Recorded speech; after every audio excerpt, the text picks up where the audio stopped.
এই যে পূজায় চলে এসছে আমাদের বাড়ি, আমরা এখন বসে বসে গল্প করছি। Hello friends.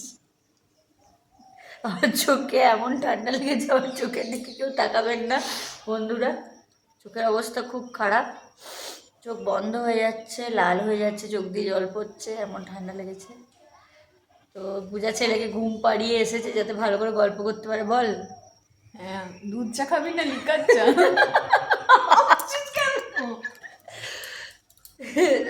মাকে বলেছি এখন একটু লিকার চা খাবো, তারপরে একটু পর দুধ চা খাবো, আর এরপরে আমরা কোথায় যাব?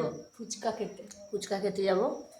তো তোমরা দেখতে থাকো বন্ধুরা, ফুচকা খেতে যাব, সেই ভিডিওটাও শেয়ার করবো। আসলে কি এতদিন পর দেখা হয়েছে, সেজন্য একটু মজা করে নিচ্ছি। একসাথে তো গল্প করতেই পারি না, হাসতেই পারি না। সে আগে এরকমভাবে আমরা গল্প করতাম, হাসতাম হো হো করে, এখন আর এটা নেই। শুধু ফোনে, না হলে ভিডিও কল, না হলে মেসেজ। আর সবাই ছেলে মেয়ে নিয়ে এত জর্জরিত হয়ে গেছি, আর নিজের সংসার নিয়ে, কাজ নিয়ে। পূজা তো চাকরি করে, তো এই আর কি। আর আমার বরকে দেখো কি করছে এখন বসে বসে। একটু হাই করে দাও।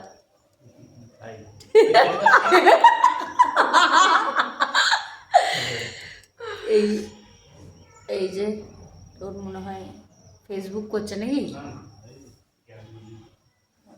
কিছু কাজকর্ম ঠিক আছে, ঠিক আছে, টাটা, আবার পরে দেখা হচ্ছে। আমি এখন কয়েকদিন আসবো এই ভিডিওতে, তারপর আবার টাটা হয়ে যাবে। তারপর আবার সেই গ্রীষ্মের ছুটি। গ্রীষ্মের ছুটি নাহলে দুর্গা পুজো। চা চলে এসছে আমাদের, লিকার চা, তার সাথে আছে, তার সাথে বিস্কুট। আমরা এখন চা খেয়ে নিই, চাটা খেয়ে আমরা ফুচকা খাওয়ার উদ্দেশ্যে রওনা দেবো। কখন থেকে ফুচকা খাওয়ার জন্য অপেক্ষা করছে বন্ধুরা। দিচ্ছেই না, তখন থেকে ঘুরিয়ে যাচ্ছে প্লেটটা। একটু হাসি আনন্দ তো হচ্ছে নাকি বল সবসময়। এই যে চা খাচ্ছে, চা নিয়ে নিয়েছে আগে। দাও চাটা দাও।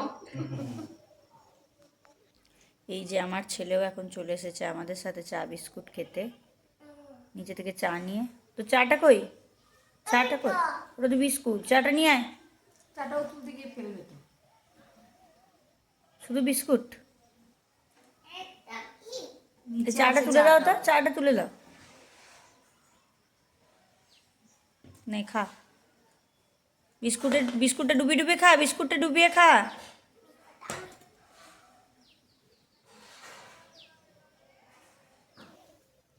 শুভ বিকেল বন্ধুরা, আমি অঙ্কিতা আবারও এসে গেছি নতুন ছোট্ট একটি ভিডিও নিয়ে। তো আমাদের আড্ডা তো পুরো জমে গেছে। বিকেলবেলায় পূজা এসেছে আমাদের বাড়ি, মানে ওই 3টে 3:30 নাগাদ ওর ছেলেকে খাইয়ে দাইয়ে ঘুম পাড়িয়ে এসেছে। তো আমাদের লিকার চায়ের পর্ব শেষ হলো, এবার দুধ চা এসেছে। তো দুধ চা বিস্কুট চানাচুর একটু খেয়ে নিচ্ছি, আর গল্প আড্ডা পুরো জমে গেছে। মানে অনেক দিন পর প্রাণ খুলে হাসছি, প্রাণ খুলে আনন্দ করছি, কি বলবো, মানে বলার কোনো ভাষা নেই। তবুও 3জন মিসিং আমাদের গ্যাংয়ের মধ্যে, মানে হচ্ছে ঋদ্ধি মিসিং, পূজার বর, আর আমাদের আর এক বেস্ট ফ্রেন্ড মৌলি, আর তার বর দিব্যদা মিসিং। তো ওরা 3জন থাকলে আরও জমে যেত। তো আমরা এখন চা বিস্কুটের আড্ডা চলছে। এরপর আমরা ফুচকা খেতে যাব, বলতে দীননাথপুরে একটা ফুচকা আছে, মানে খুব ভালো বানায়। তো আমাদের সবার বিয়েতেও ওই ফুচকাওয়ালায় স্টল দিয়েছিল, কিন্তু যাই হোক গিয়ে ওই ফুচকাটা পাইনি, পাশে আর একটা ফুচকা বসে, ওখান থেকে খেয়েছি। তো ওটাও খুব ভালো বানিয়েছিল। তো এই যে আমরা এখন ওই উদ্দেশ্যেই রওনা দিচ্ছি রাত্রেবেলাতে ঠান্ডায়। যদিও গাড়ির ভেতর অতটা ঠান্ডা কিছুই বোঝা যায় না, কিন্তু বাইরে খুব ঠান্ডা, খুব ঠান্ডা।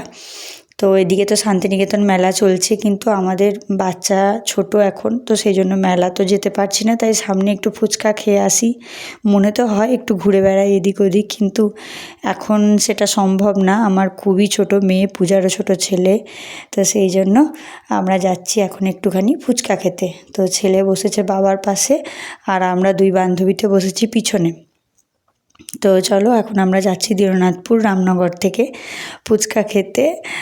আড্ডা গল্প তো খুব হলো, এই যে ফুচকা খেতে এসে গেছি পাণ্ডুরাজার ঢিপির এখানে। তো এই যে এখন ফুচকা চলছে, ফুচকা খাচ্ছি। ফুচকাটা খুব সুন্দর বানিয়েছিল, টেস্টি, খুব ভালো হয়েছিল। তো বন্ধুরা, কেমন লাগলো আমাদের এই ছোট্ট ভিডিওটা কমেন্ট করে জানিও, ভালো লাগলে লাইক কমেন্ট করো।